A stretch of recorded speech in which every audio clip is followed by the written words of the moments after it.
মজলুম নেতা হিসেবে ডাক্তার শফিকুর রহমানকে আমি পছন্দ করতাম, কিন্তু তিনি যে আসলে মুখোশধারী ছিলেন সেটা গণঅভ্যুত্থানের পরে আমরা দেখলাম।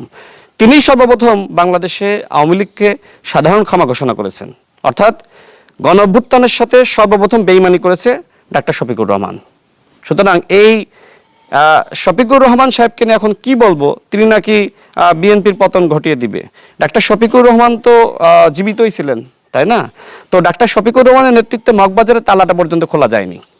এখন আমি এই যে এইসব কথাবার্তাগুলো বলি, চোখে আঙ্গুল দিয়ে তাদের মুনাফিকি রাজনীতি আমি মানুষের সামনে ধরিয়ে দিই। যেমন তাদের একজন নেতা, সব থেকে প্রভাবশালী নেতা জামাতের মধ্যে, ডাক্তার আব্দুল্লাহ মোহাম্মদ তাহের ভাই, তিনি বিদেশিদের সাথে বৈঠক করে বললেন যে আমরা শরিয়া আইন কায়েম করব।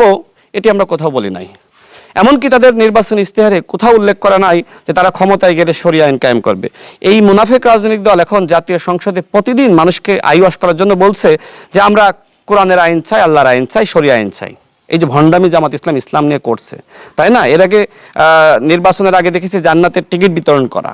মানে কি করে নাই, মানে ক্ষমতায় আসার জন্য জামাত এমন কোনো অন্যায়, অপরাধ বা অপকর্ম বা মিথ্যাচার, ভণ্ডামি, মুনাফিকি বাকি ছিল না যে তারা করে নাই। কিন্তু এদেশের জনগণ তারা বুঝতে পেরেছে যে এই দেশের যতটুকু পরিবর্তন সেটা শহীদ প্রেসিডেন্ট জিয়া রহমানের হাত ধরে, এবং পরবর্তীতে দেশনেত্রী বেগম খালেদা জিয়ার হাত ধরে, এবং বর্তমানে বাংলাদেশে যদি পরিবর্তন হয় সেইটা হবে বর্তমান প্রধানমন্ত্রী জনাব তারেক রহমানের নেতৃত্বে।